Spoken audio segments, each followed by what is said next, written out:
I am Debbie Grant, and I'm the Jewish Federation of Greater Indianapolis CEO, and I'm so excited to see so many of you joining us today for our Impact of COVID-19 International Medical Panel, presented by the Western Galilee and Budapest Partnership and the Jewish Federation of Greater Indianapolis. Thank you to our Indianapolis members who are on this Zoom today, and thank you to those of you who are joining us from other federations in our partnership, from Israel and from Hungary. In Indianapolis, we've had a few community check-ins similar to this with local medical professionals, but we've never done something like this with international experts in our partnership communities. And we care so deeply about both community in Budapest and in Israel. And so we're excited to learn a little bit more. I want to take a quick moment and welcome our co-chairs for our partnership region. I see Michelle Quarren. I don't see Efrat, but Michelle's waving. I see you twice actually, which is a little weird, but I don't see Efrat, but thank you for your leadership, Michelle and Efrat. You guys have done just an incredible job of elevating our partnership over the last few years. So thank you both. I see a former chair, Zoe Reiches, just joined us. So it's so wonderful to see such wonderful friends. Thank you. In today's discussion, we're going to be featuring 3 medical professionals. Thank you, Debbie.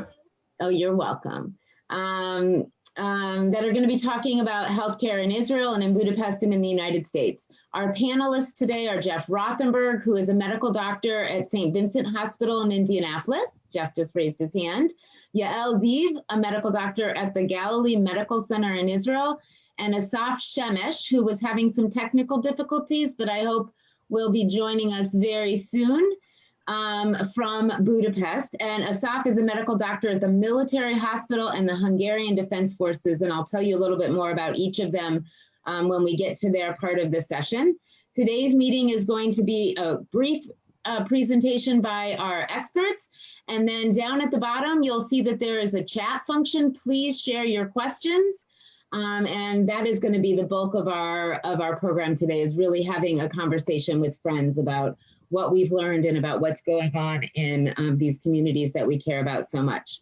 You may want to switch to speaker view, although I like seeing the gallery view. That button is up in the top right corner. But to begin today's program, it is my pleasure to introduce Sharon Hayet. Did I say it right, Sharon? Sharon is our new-ish, about a year now, director of our partnership in Israel, and she is an absolute delight. If you haven't had a chance to meet her either over Zoom or in person, I know you will enjoy getting to know her. So Sharon, thank you.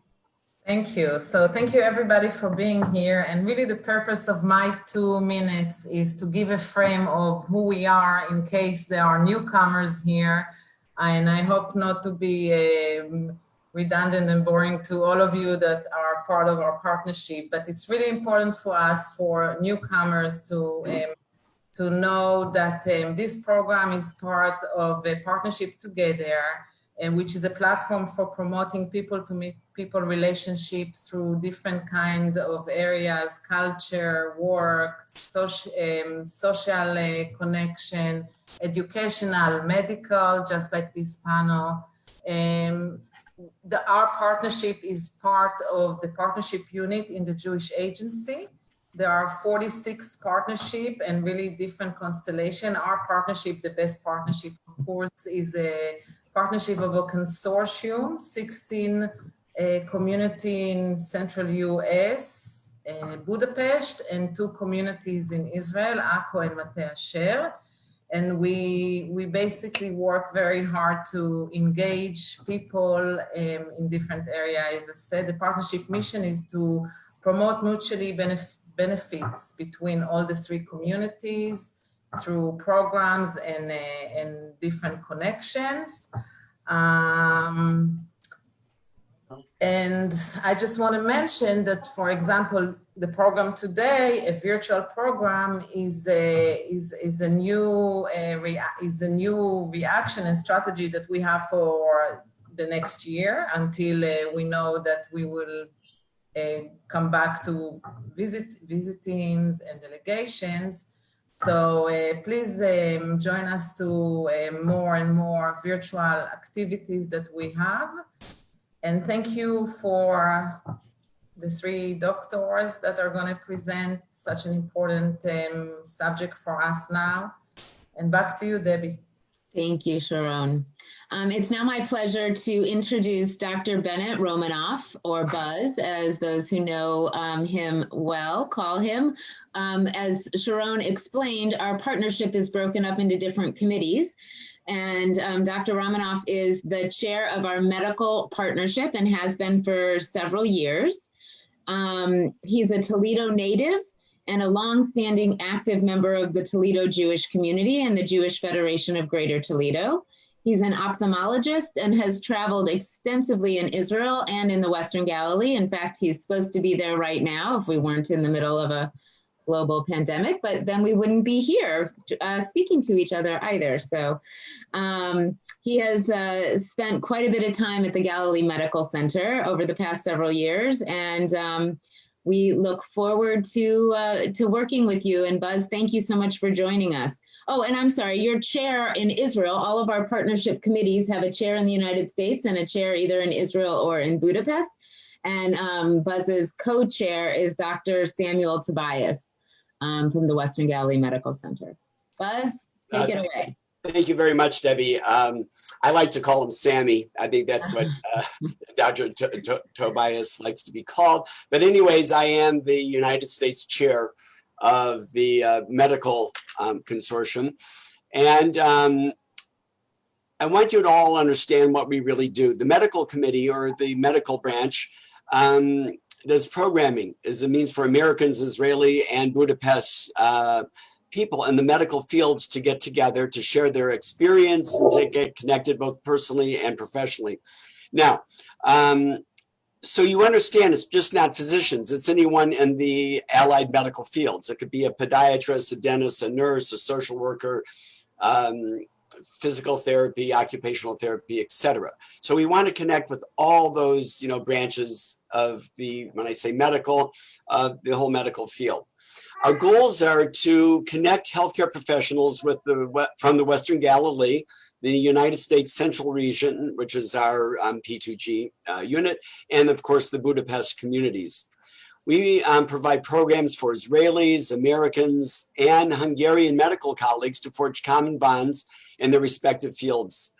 We want to share a professional medical experience and expertise. We also want to expand our medical knowledge for the welfare of the respective communities. Now, some of our programs include medical student externships. We've already had a few that have gone through. And what happens in this is that a medical student will go to visit the Galilee Medical Center, is housed at the Galilee Medical Center for an entire month, where they can experience the entire medical center, or if they're already interested in a particular field of medicine, they could do that. And we had one from Indianapolis, Ron Namias, who actually did one of the externships, and some of you in Indianapolis may know of this young medical student. Another example programming is healthcare professionals visiting the Galilee Medical Center, or in our partnered cities in the United States or Budapest. For example, in January of 2019, the Jewish Federation of Greater Toledo hosted 3 physician's assistants. We gave them the A+ treatment here in Toledo, and they went to our simulation labs. They worked in the emergency room, and we even threw in the opioid epidemic with them when they came here. The chair of neurosurgery, Dr. Bella Gross, also came to Toledo, and when she found out that the medical school here opened up a neurology hospital. So we hosted her loosely through the partnership together, and she experienced what a neurology hospital is like.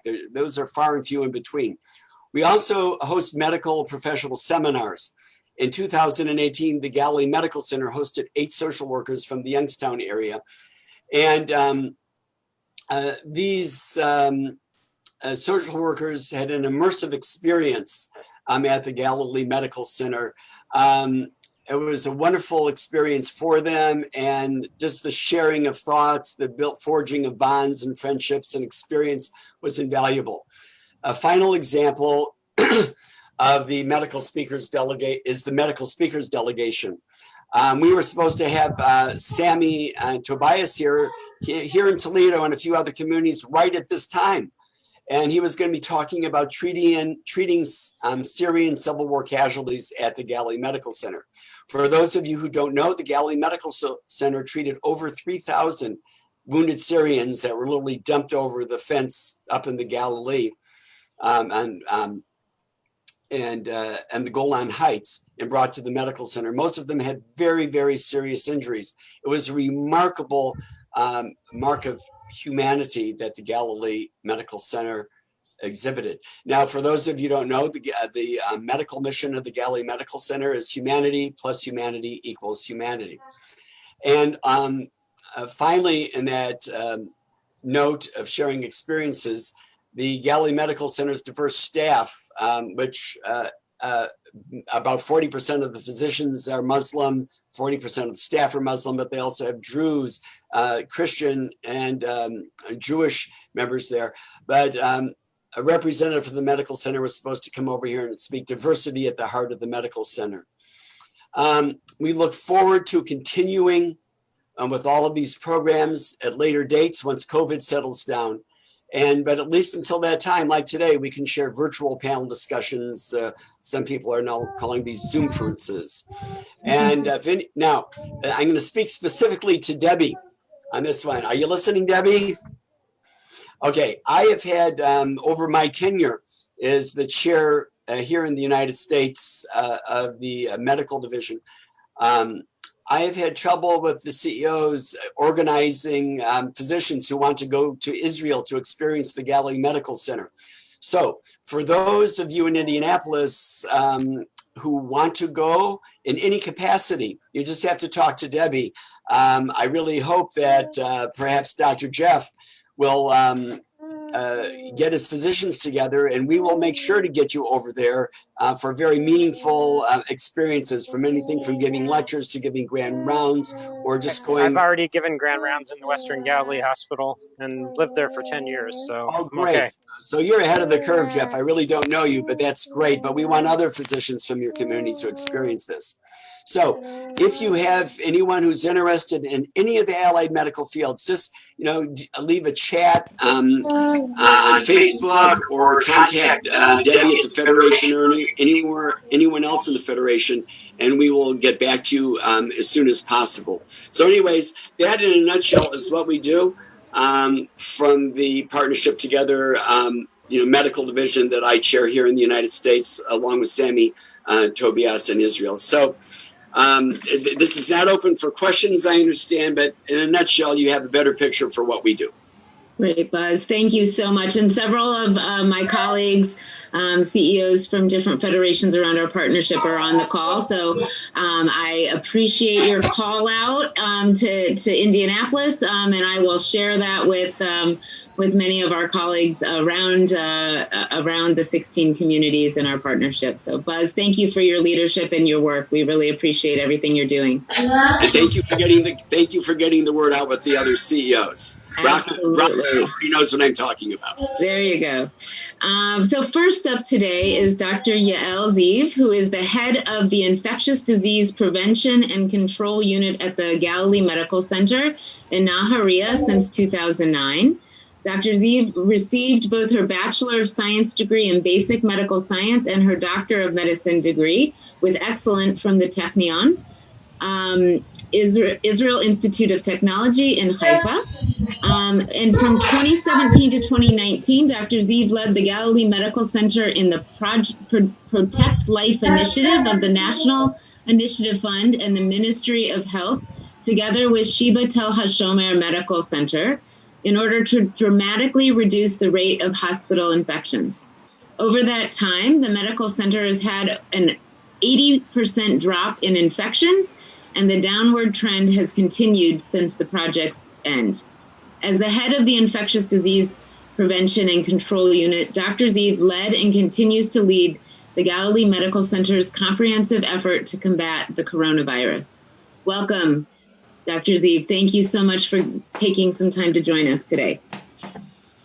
Thank you, Debbie. And you hear me all? And the Jewish Federation of Indianapolis and the Partnerships Together team. I'm very happy and excited to share with you what we did here in the Galilee hospital. First, a little background about the Galilee Medical Center for those who don't know the hospital very well. We are, slide please. Second slide, thank you. We're a 723-bed academic government hospital affiliated with the Israeli Faculty of Medicine, Bar-Ilan University, and the Regional Care Center for more than 600,000 residents of the Western Galilee, which includes, as the former speaker said, a very diverse community of different religious and ethnic groups. Galilee Medical Center is the front line of the care of State of Israel in the north, and the closest hospital to any border to Israel, located only 6 miles from a hostile border with Lebanon.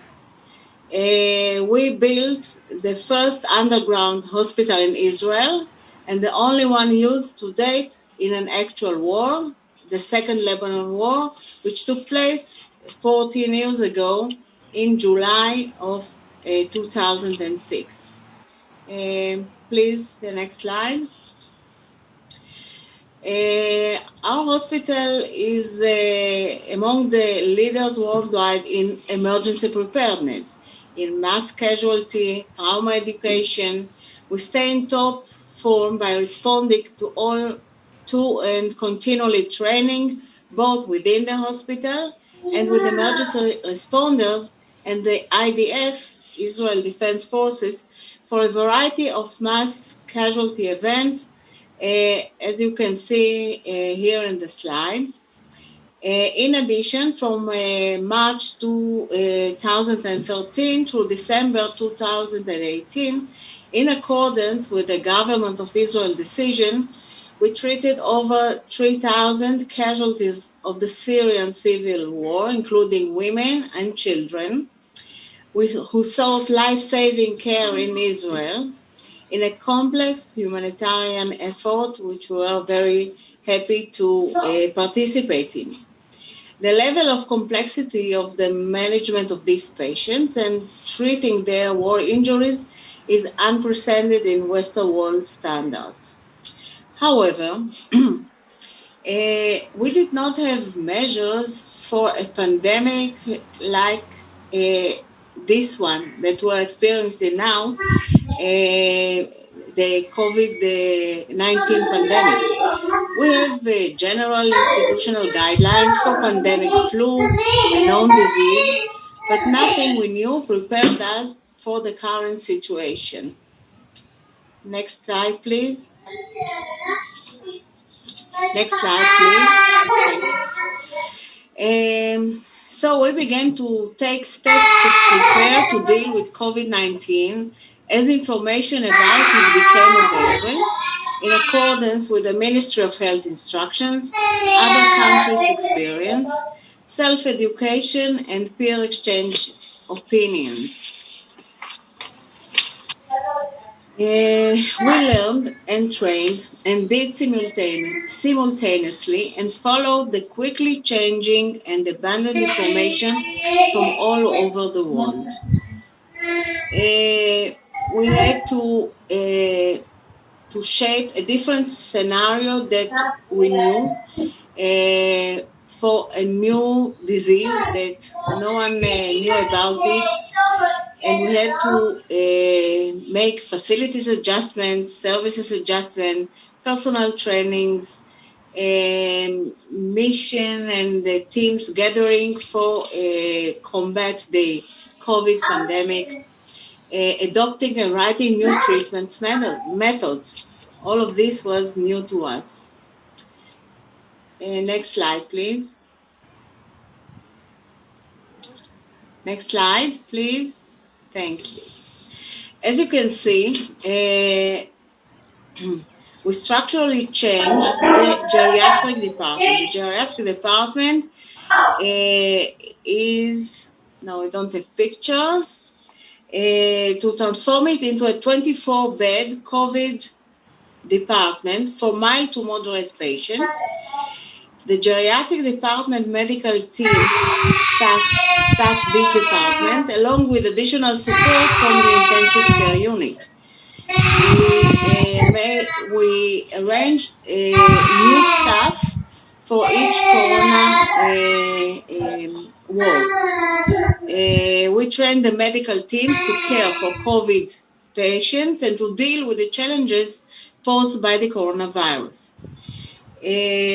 The department, the first one, which I speak is the geriatrics, included a protected nurse station. Please, the next slide, I will show it to you. As you can see here, there is a protected nurse station. This is a separate area for caregivers, and the state-of-the-art control room to oversee patient care with remote monitoring, as you can see, enabling full communication and ensuring the protection of the healthcare professionals. Here you see that there is an hermetic separation between the area for the staff and the area of the patients. Then we renovated the rehabilitation department into a second corona ward and formed a special medical team to care for ventilated patients from internal medicine department staff members with additional support from the rehabilitation unit. This corona ward was for patients in medium to serious conditions, and we had the regular 40-bed intensive care unit for ventilated patients. This second corona department also included the same facilities as you saw here in the first one for the healthcare teams, and an elaborate telemedicine control room to oversee all patients' care. During the 2 months that the corona departments were open in the first wave of the COVID-19 pandemic, all regular geriatric patients were hospitalized in the internal department, internal medicine departments. There were no specific geriatric care for these patients. And the rehabilitation patients were referred to other facilities. This had a big financial impact because normally both the geriatric and the rehabilitation departments are a source of income to our hospital. Next slide, please. You can see here that the emergency, it's MADA, it's medical emergency services, bring patients to the corona department, or here to the respiratory ER. We had a special area in our emergency room for patients that were suspected of coronavirus. And you can see there is they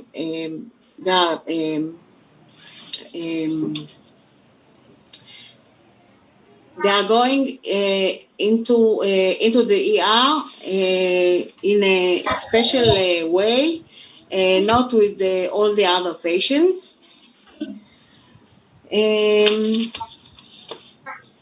At the beginning, we only had mild to moderate cases that came to our hospital. And during the second half of the first wave, we had more severe patients, with which some of them needed ventilatory support as well. During this time, we canceled all elective and any special additional surgeries and closed the outpatient clinic. In addition, it should be noted that referrals and also from the doctors, but also the self-referrals to the emergency room decreased by 30 to 40%. Funding for the medical teams, additional personal protective equipment, corona testing kits, respirators, and additional equipment for patients in intensive care, renovation, as you could see, and more, was obtained from the Ministry of Health, the hospital budget, and donations. From a financial perspective, it was very challenging because on the one hand, there was a decrease in hospital revenues from hospitalization and surgeries and so on, such as due to closure in the geriatric and rehabilitation departments, lack of elective procedures, and on the other hand, there was an increase in the cost due to the pandemic. Next slide, please. On our first wave of corona patients, which lasted till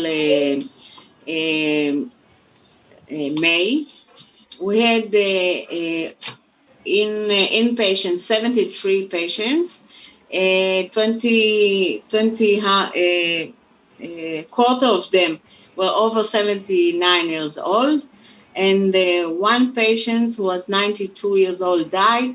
He was a patient with many underlying serious conditions, and unfortunately, he passed away. Next slide, please.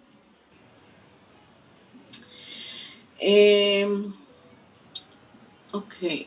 The medical teams worked in 12 and 24 hours shifts throughout the hospital.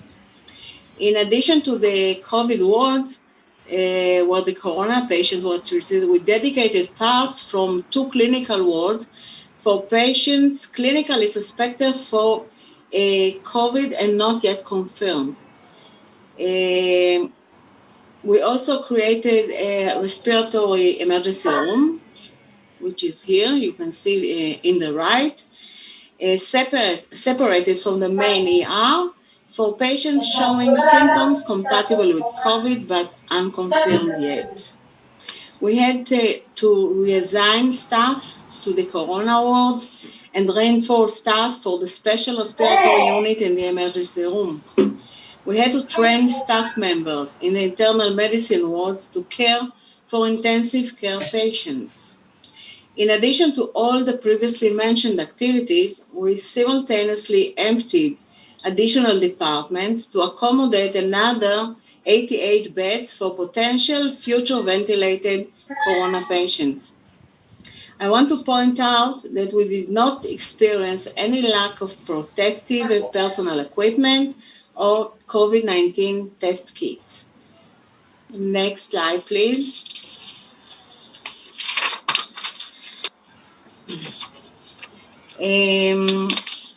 A big challenge was that we faced regarding staffing was dealing, and we are dealing with it again, and I'll speak about this later, with the problem of employees who were sent home for isolation due to exposure to corona-confirmed other staff members. Unfortunately, this mainly happened due to non-compliance with the rules of wearing a mask at all times and eating together in small rooms or staying in the staff rooms, either without protection and or without enough distance between them.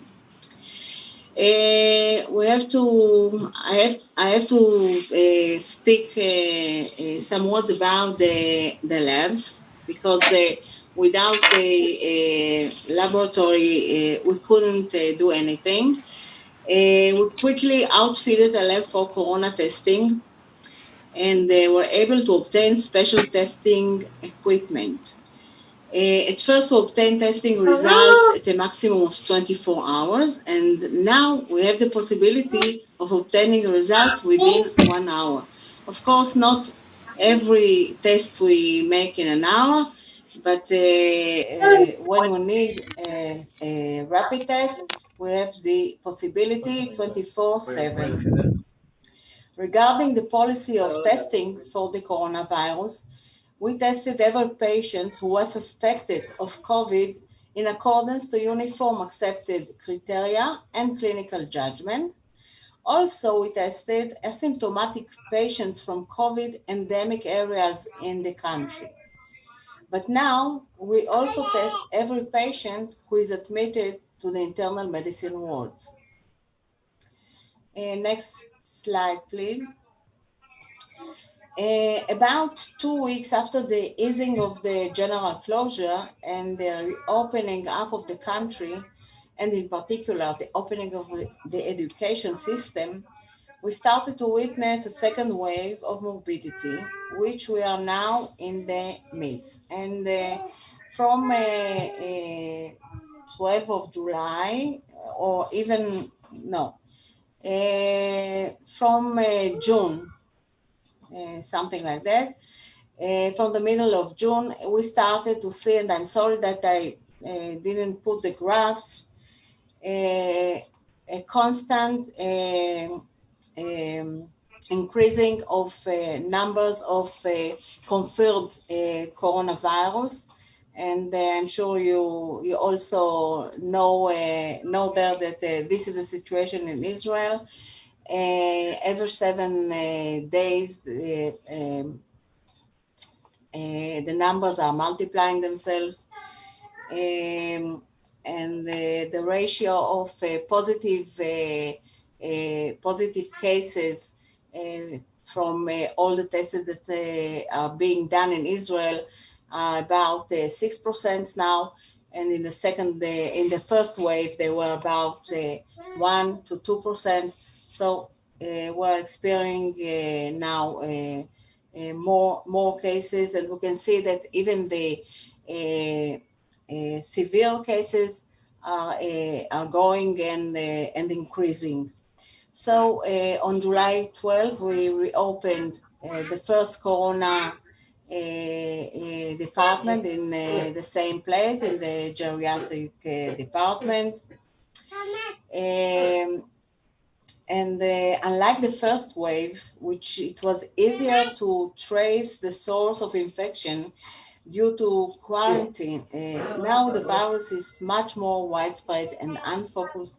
So the source is unknown in about 80% of those infected. It is much difficult to carry out high quality epidemiologic investigation, if at all. Another major problem that we're facing now is that the test results done in the out clinics arrive relatively late, and we all know what are the consequences in the context of spreading the virus. Another issue that can't be ignored, many people don't follow the instructions of not gathering, wearing masks, and the social restriction, as opposed to the first COVID wave with the general closure. And now we are thinking of opening the second corona ward, because as for today, the department, which consists of 24 beds, has 23 confirmed COVID-19 patients, 11 with mild disease, 5 of them with moderate disease, and 7 severe cases.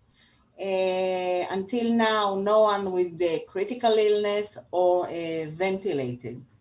As this ward in just 10 days is in full occupancy, next week, I think, we will open the next ward.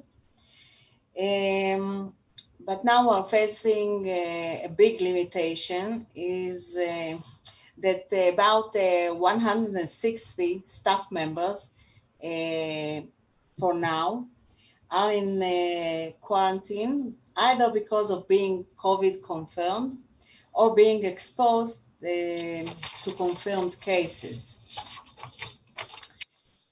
I think this is the last slide, right? Yes. And thank you very much for listening. And I'm happy to answer questions at the end. Thank you, Dr. Zeev. That was fascinating and timely. And I'm sorry to hear that Israel is already moving into a second wave and with such gusto, and that so many of your staff have been affected as well. Next up, I want to introduce you to Dr. Asaf Shemesh. Asaf, raise your hand so everyone knows where to look. There you go. Thank you for joining us. Take yourself off mute while I'm telling everybody a little bit about yourself. Dr. Shemesh, or Asaf, was born and raised in Ramat Gan, Israel. As a teenager, he volunteered for Magen David Adom as a medic, and in the Israeli army, he served as a combat medic for 3 years. After the army, he went to Budapest to study.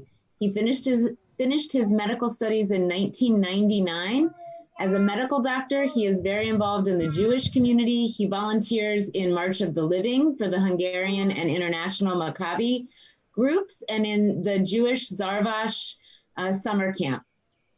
He is the official doctor of the Israeli Embassy, El Al, and the Jewish community, and has built the crisis management group with the security team in Budapest as well.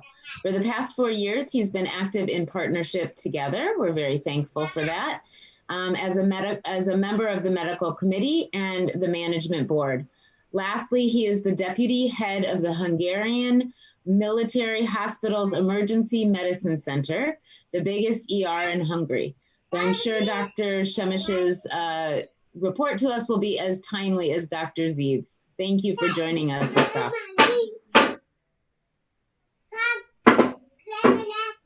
Hi, guys. Yeah, we got ready for this pandemic. Well, we did a meeting in the US in Louisville, and when we came from Louisville back from the States back to Hungary,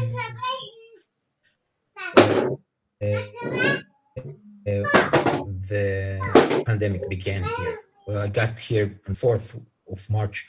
We had the first patients, 3 Iranian students, which came from Iran, brought with them the COVID virus. And afterwards, it began to spread. Well, it didn't spread like we saw in other European countries or now.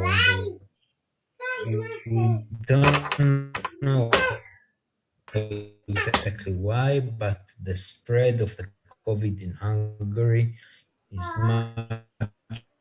much lower than, we don't know exactly why. We presume that maybe because of the anti-tuberculosis immunization that it's obligatory in Hungary, the BCG immunization. We don't know exactly why. The point is that when we began to hear about, I came back on the 6th of March from the States, and 2 days after the border were closed. We're very strict about it. Closed all. Asaf, we are having a very hard time hearing you. Is it just me, everyone, or? No, it's everyone. No, I can't hear him.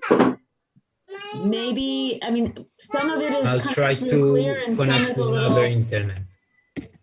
Yeah, Say I that cannot again? hear him too. Asaf, I cannot hear you either. Okay, just a second. Oh, that was perfect. It's better. Was it? Yeah. Is it better like this? Yes. Yeah. Get closer to the microphone. It's okay right now? Thank you. Yes. Okay. So I don't know what did you hear. The point is that we came back. The first COVID test positive in Hungary was at the 4th of March. And in the beginning of March, after in 2-3 days, we shut off everything. We shut off the borders. We shut off all kind of cinemas, theaters. Everybody was shut down at home, very strictly, very strictly.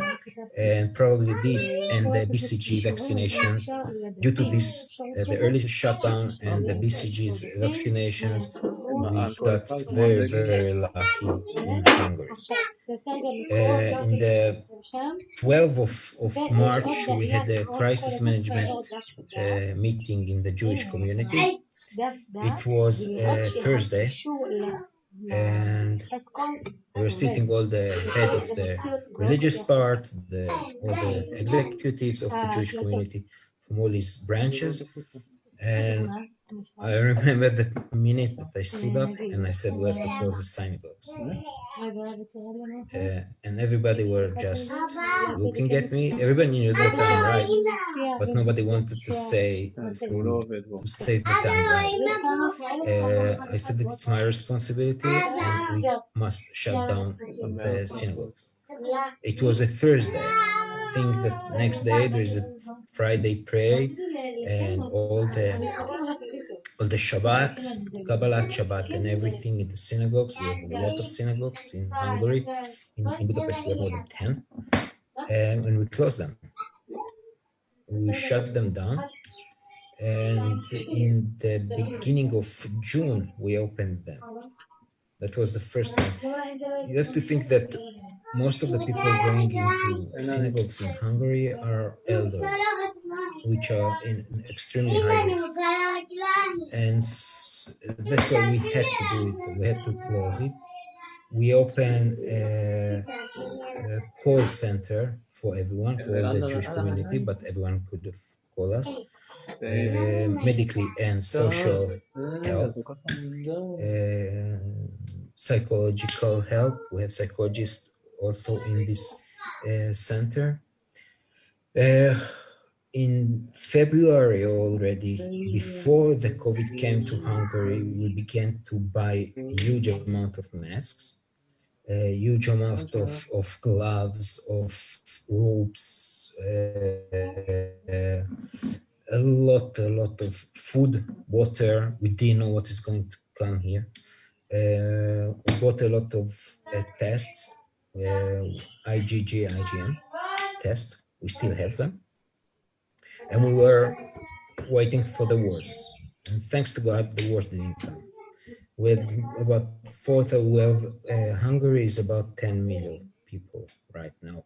We had about 4,500 patients all over, out of 500 deaths, which is a little bit high. It's about more than 10% of death out of people that were sick, but still 4,500 patients were diagnosed. We are more doing the examination, the COVID tests in Hungary for people having some kind of illness. People which are not ill and have no connection to COVID patients coming into the hospital due to other problems, we are not checking them. At least now. We did check them under the pandemic itself. We did check them. If they had to come to elective or semi-elective, because as in Israel, we stopped all the elective, but semi-elective surgeries which had to be done, we did the patient's COVID examinations. The amount of COVID tests that we did here is much less than Israel, even though the population is almost the same. But we don't have patients. We have, in the beginning of June, everything came down. We opened the borders, more or less. Now the borders are open to all Europe. No need for most of the countries from Europe. We don't ask for any kind of tests. You don't have to go to quarantine. And even that in the other countries around us, we see a small but still significant second wave, we still didn't get it. We have now, for example, we used to have a 𝘫𝑗ℎ camp, which is 2 weeks tournaments where we don't have it, but we must have the community. So we're sitting with the camp, the head of the camp and the JDC, and we are doing a daily activities for the children. People that are coming, children that are coming from abroad, from vacation or whatever, we are testing them. People that are living in Hungary and just coming for campers, we don't check them, we don't do them COVID test. But children that are coming from a vacation abroad, we are checking them. We did a screening test to all of, we have 3 big, in Hungary, we have 3 big elderly houses. We check all of them. It's more than 300 patients and about 200 workers there, nurses, kitchen workers, cleaners, whatever. We went to the elderly houses and we examined all of them, the patients and the workers there. We did the big protocols for now opening the synagogues, how to open the synagogues, how to open the Jewish agency's office, which is a big one. We just look all around all the time. What are the rules of the government? What should we do? And we make a little bit more severe rules for ourselves. We don't have a lot. We have about 20 patients a day now, 20 positive person, not patients, because not all, most of them are not patients. We have 1-2 deaths a day out of the 10 million, which is very, very low, thanks to God. We are looking all around. If you look at Austria, you look at Romania, you look at Ukraine, which are in our borders, they have a second wave, not as extreme as Israel, but still they have. We don't have yet. And we hope for the best for everyone. Asaf, thank you very much. That was really fabulous. And I'm so impressed with how quickly your Jewish community responded and how quickly the country responded. I'm going to introduce Dr. Jeff Rothenberg, and then we'll come back to Dr. Ziv and Dr. Shemesh with some questions. Our last panelist today is Dr. Jeff Rothenberg, who is the Chief Medical Officer, Executive Director for Medical Education, and President of the St. Vincent College for Health Professions. He earned his undergraduate degree from Indiana University and a master's degree in biophysics from the Weizmann Institute, and then completed his medical degree from the Sackler School of Medicine. He completed his residency in obstetrics and gynecology at Northwestern University. Dr. Rothenberg is an examiner for the American Board of Obstetrics and Gynecology, as well as a diplomat of the American College of Obstetrics and Gynecology, for whom he serves as the District 5 chairman. He's been a recipient of numerous awards and honors, such as the Arnold P. Gold Humanism in Medicine Award National Recognition. He's also an accomplished glass artist with work in public and private collections, both nationally and internationally. And educationally, his passion is the integration of the arts and humanities into medical education, specifically as a tool for self-help and reflection, as well as an opportunity for advancing interprofessional communication. Jeff, thank you so much for joining us today, and I'm going to let you take it away. Thank you. Well, thank you, Deb. I'll try and be brief so we can open it up to some questions. I appreciate the comments of the other two people. And, I think my comments will be a bit different than theirs. Obviously we all dealt with similar issues.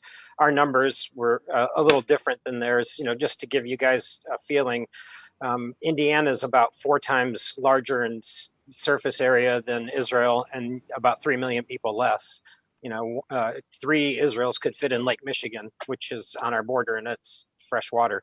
So, very different environments. So let's just keep going to the next slide. So what are our current estimated numbers? Indiana itself has had 57,000 cases and almost 3,000 people that are dead. That's, 5 times what you heard that Hungary has had in deaths. Yesterday in the United States alone, we had 70,000 new cases. And in fact, this week, 16 of our states set records. So we are currently not having a second surge. This is the first surge for a lot of states that opened up prematurely. Globally, there's been well over 500,000 fatalities. In the United States, it's approaching 140,000. One state has had no deaths for 30 days, and that's Vermont. Go ahead to the next slide. This just graphically shows, and you can compare us to other places. Look at Sweden that took a very different approach, and even their numbers are going down compared to ours. Next slide. So, but what about things like TB? Last year there were 1.5 million deaths from tuberculosis and over 10 million new infections. And yet we don't see the same global, kind of effort to eradicate tuberculosis. Most likely it's because most of those cases are in 8, very poor countries around the world. Likewise, there were 700,000 HIV related deaths last year alone. So there's lots of, pandemics going on. We are currently focused on this one, especially in the first world, because of the way it's changed our lives. Next slide. So the risk of dying is dependent upon a lot of things. I put the Kozma Street Cemetery. This is in Budapest in Hungary. It's apparently one of the most well-known and largest Jewish cemeteries in Europe, and a place that I'd like to go and see one day. Next slide. So here's just some relative risks. He had mentioned previously, earlier, the number one risk of dying really relatively is your age. If you are an infant or a young child and get COVID, you have a risk of dying about 1 in 1,000. Compare that to people over the age of 80. And I think that that's probably one of the reasons why we're starting to see numbers go down in some states. In the United States, we've really learned to cohort the most vulnerable. For instance, nursing home patients are no longer allowed to have visitors in most states that are seeing increasing numbers. Next slide. Risk of dying of COVID. Males die at higher rates than females. It could be because men have more comorbid conditions or don't take better care of themselves. I frankly believe that women are a stronger sex, and that's probably why. Next slide. Obesity is a huge issue. Now, this is a relative risk, right? So it doesn't mean that if you are obese, you will get COVID, but if you get COVID and are obese, you have a higher likelihood of fatality.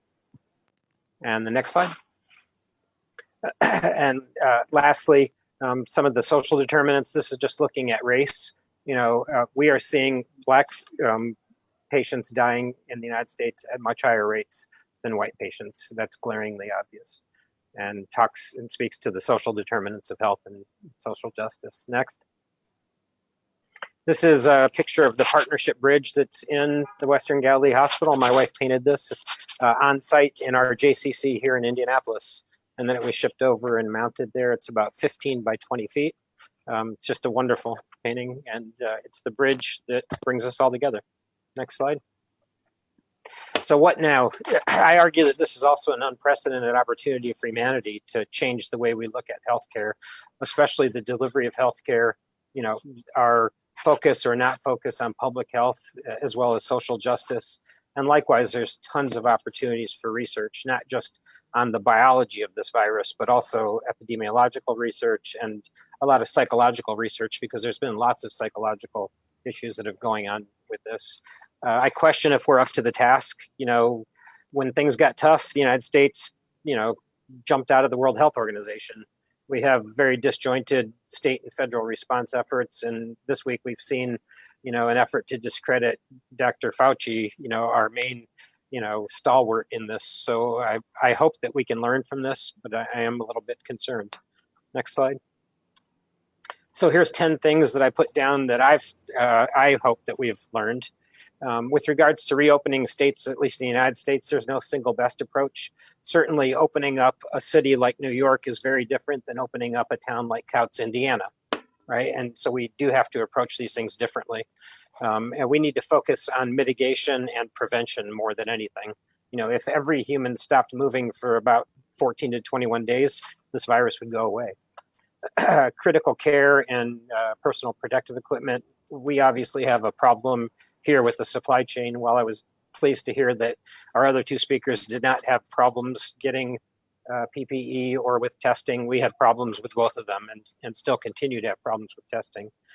Many communities in our partnership area, as well as the United States in general, do not have enough ICU beds. And certainly we know that worldwide that's an issue. The third, herd immunity is not going to help us in the short run. Herd immunity is when enough people have immunity to a virus that they stop passing it around. You need about 60% for most viruses. Sweden, that took the most laissez-faire approach, only has a herd immunity or a prevalence of about 20% right now. Next, use of technology for real-time contact tracing. This has been shown to work. Israel uses it, the Far East uses it regularly. I don't think this ever will be possible in America because of our fear of the deep state. But this truly is the best way to follow people and make sure that if you do have a positive contact, that they don't infect other people. Next, the fifth thing I put down is an underestimation of the psychological impact amongst providers and people. The biggest impact that I saw in our hospitals, and our hospital is about 1,000 beds, 100 ICU beds, people were scared, both patients, especially those patients that all of a sudden couldn't have family members visit, but also staff in putting themselves at harm's way. And our frontline docs, about 28% of them actually did get infected. And imagine that fear of taking care of somebody and then having to go back to your own family. It is really scary. Rapid and sensitive testing are the key.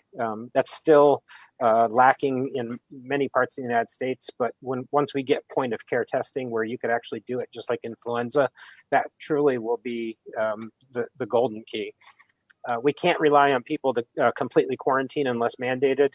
I think it was a police officer in England that said after they opened up the pubs that now they have scientific evidence that drunk people can't social distance. We know that people were, very gregarious and humans like to be together, and it's hard for people to quarantine. I think more people now do understand, though, the importance of investing in public health, and I hope that that is a change because public health programs around the country have long suffered from a paucity of funding. Number 9, the social determinants of health mirror the inequities in our society. I think people like us that work in healthcare have seen this our entire careers, but now lots and lots of other people are starting to realize that the social determinants, like the fact that you're poor, we're often fond of saying that your area code or your zip code is more important than your genetic code with regards to healthcare issues. And lastly, I do think that the world has come together in some aspects, and I think that we can come together to combat a global pandemic. But I do have concerns, as I related earlier, on just how long and how dedicated some people are to this fight. So I think I'll stop there, and we can open it up to questions.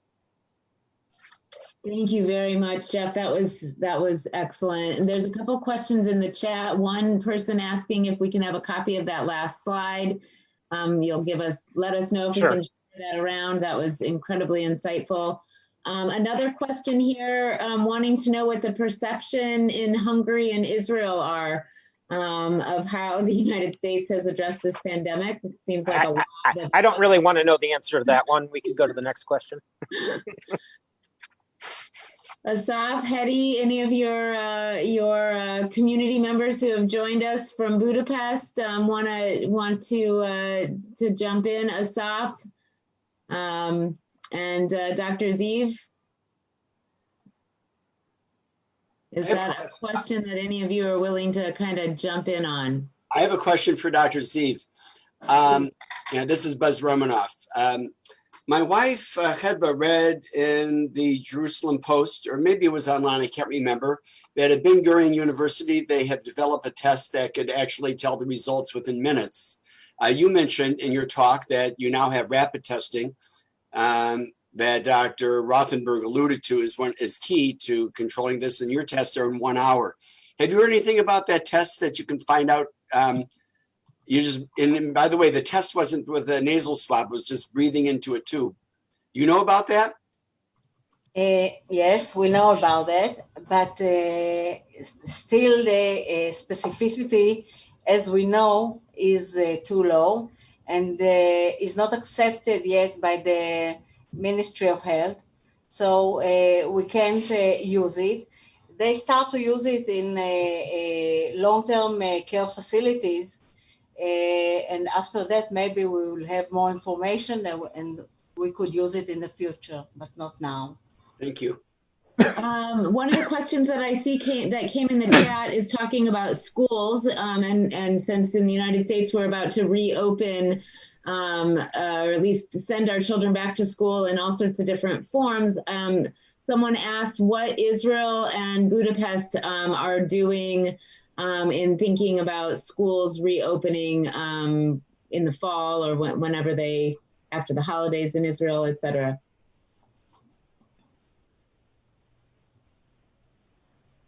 Will I answer that? Yes, please. Well, we still don't know what the government will decide about the schools. We have now summer schools for the little children till the 4th grade. And we don't know if they will continue after this week. So we don't know how and when the schools will be opening. Thank you. Asaf, what's going on in Budapest with schools?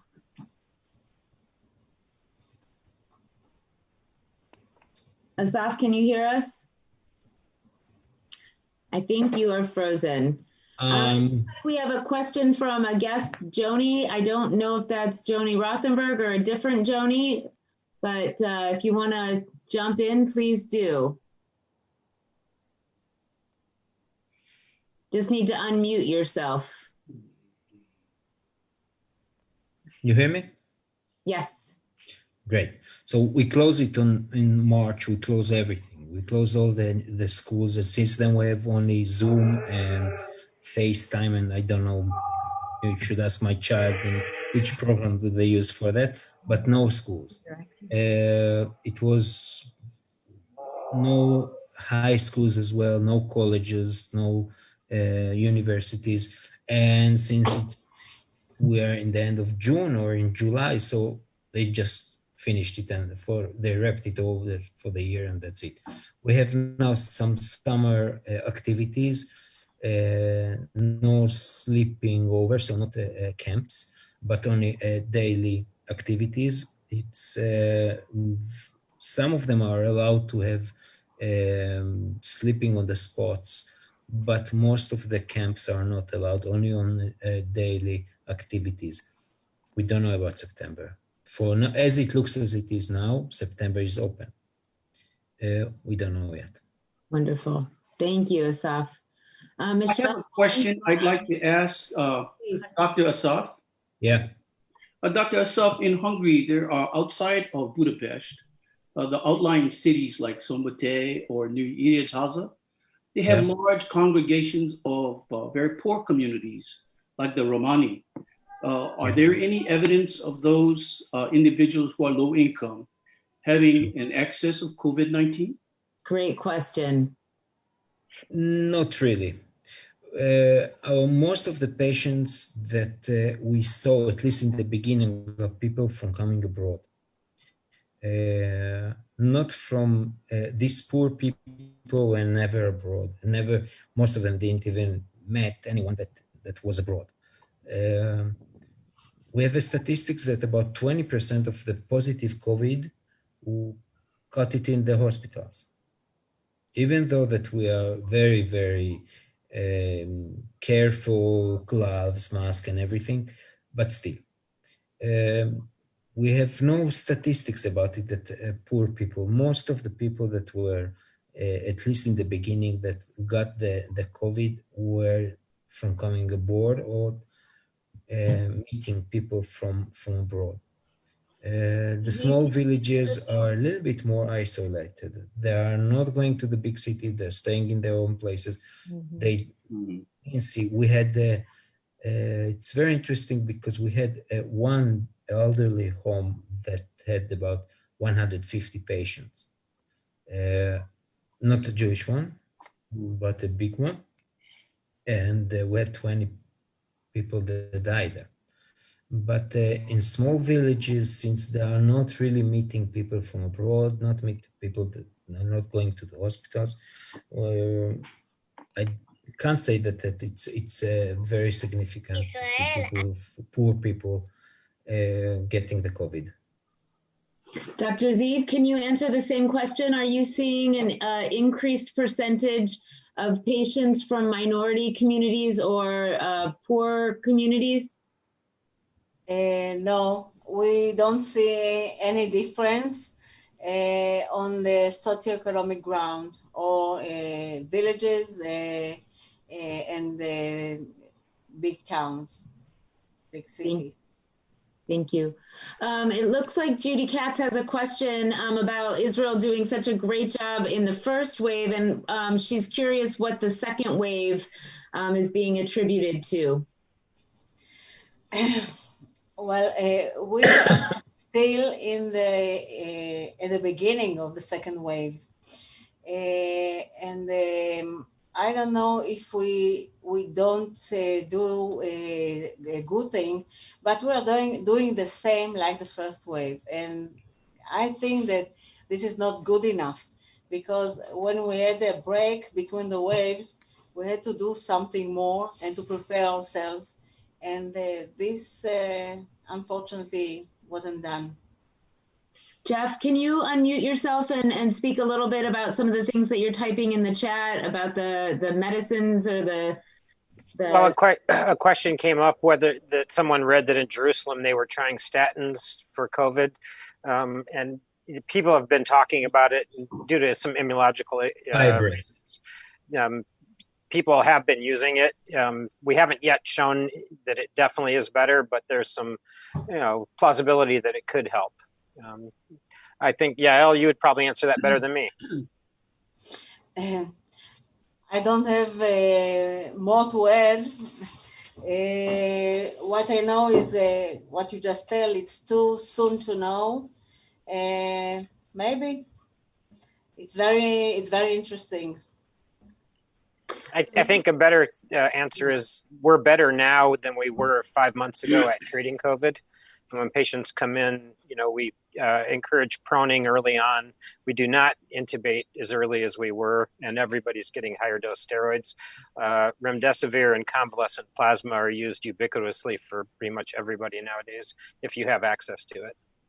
I would like to chime in on this. I got an email from a good friend from the University of Wisconsin, my age, I'm 71, who got the MMR, that's measles, mumps, rubella vaccine. And when you get that vaccine, evidently it sort of boosts your immunity into hyperdrive. And of all those people, due to the measles outbreak that happened in Israel, Detroit, New York City, and the West Coast, who got the vaccine, none of them had, and of those, that subset of people that got the COVID virus, none of them had to be admitted to the ICU.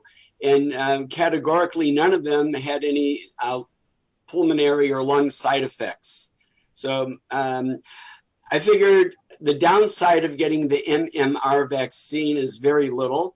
And my wife and I just went in 3 days ago to get the vaccine. Anyone over 50 years old never got this vaccine. We're the age group that you just got measles, mumps, and rubella, which is German measles, and you dealt with it when you were young. So, and the I guess while I appreciate that, my comment would be I worry that may give people a false sense of security, thinking that they're a little bit more immune because they got that. And we just can't say that. And so while it may help a population, it certainly is not going to help an individual. So I would argue if you were somebody like that, you certainly should not change your behaviors or put yourself or other people at risk just because you were somebody that got MMR or had measles, mumps and rubella. So I would just be careful with that. Oh, exactly, Jeff. My wife and I have no intentions of modifying our very restricted lifestyle now. It just gives a little bit of solace, if it may be true, and I'm not positive that it is true, that if we get it, just maybe we'll have a little protection. I'm going to ask one more question that was in the chat and then open it up for Michelle Korn to ask a final question and maybe wrap us up if I can put you on the spot, Michelle. And I'll do a little thank you also, but it looks like an interesting question from 𝘐𝐴𝐵 is that it looks like in Israel that most of the COVID patients are younger. And I guess, Jeff, if you and Asaf and Dr. Zeev also could talk a little bit about the age demographic that you're seeing, 4 months or 5 months into this pandemic and what you all are seeing. So we are seeing younger people, but it's hard to know because we're testing pretty much everybody now. And at the beginning of this, we were not testing everyone. And we really didn't have enough tests. And we isolated those tests for people who were symptomatic or really at risk. So it's hard to compare. I think there's no question, though, that young people are really the ones that are passing it around in the southern states right now, because older people have gotten word and are protecting themselves. Asaf, what do you? Well, we began in the first, as I told you, the first people that got the COVID here were Iranians and get it into the university. They are going to medical school, but since then it's got more an elderly disease here in Hungary. It's not like in Israel, because in Israel the second wave became when they opened the schools. Since we didn't open schools, we are strictly until the middle of June. Elderly people could go out until noon. They had the shops for themselves from 9 o'clock till noon. Only elderly from the age of 65 can go to the shops. You were not allowed to go to do shopping before 12. And this is how we closed, we tried to separate the elderly from the youngs. Very rarely we see young people sick. And the people that are seriously sick, the people that were on ventilation, almost all of them were people with a lot of other diseases, especially the people that died from it. I remember one of the first of them was a British diplomat that died in few days in the beginning of the pandemic without any kind of disease. At least this is what they say. And then we looked over and we saw that he had some background diseases, but very rarely we see here positive youngsters. Most of the people are between the 40s, 60s. Very, very rarely are the young people. Thank you. I want to say another thing about the question before, that somebody found in some kind of university. We have to take very, very cautious all this kind of, let's say, rumors. If you open out the internet, you will find that in one university they find the cure, in the other university they find the testing, the third one they find the immunization. Every country says about itself that they are the first one to find this or that or whatever. I don't know if you remember in the beginning of the COVID, they said that in 𝘞𝘩𝘢𝘢𝘢 they found the vaccination to a COVID, and then they showed that it's only for chickens. So we have to be very, very, you remember it? There was something 𝘞𝘩𝘢𝘢𝘢𝘢. So you really have to be careful. Every country, their own media is trying to boost their own centers, their own researchers in Hungary as well, like in the States, in Israel. We have to be very skeptic about these things still. Michelle, please, one last question. Doctors Yael, Jeff, and Asaf, I thank you greatly for your time and your patience with all of this. I greatly appreciate your insight and expertise. I would say just quickly asking one comment from each of you.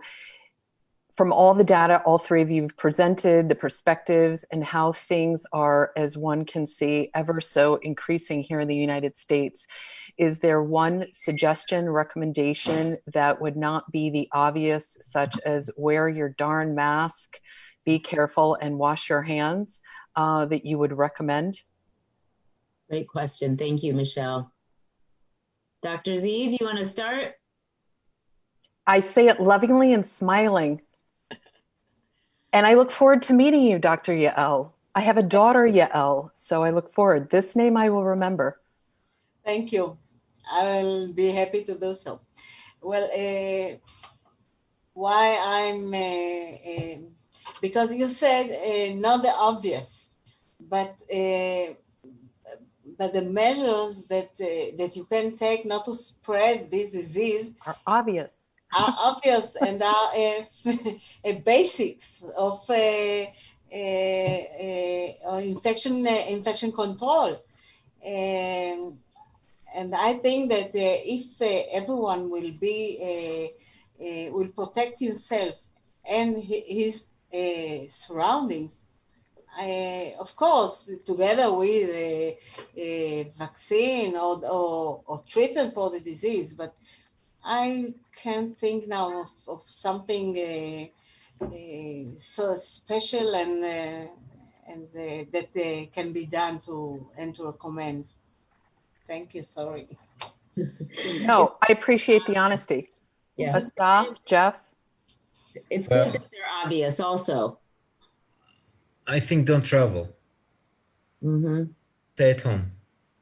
Really, don't travel.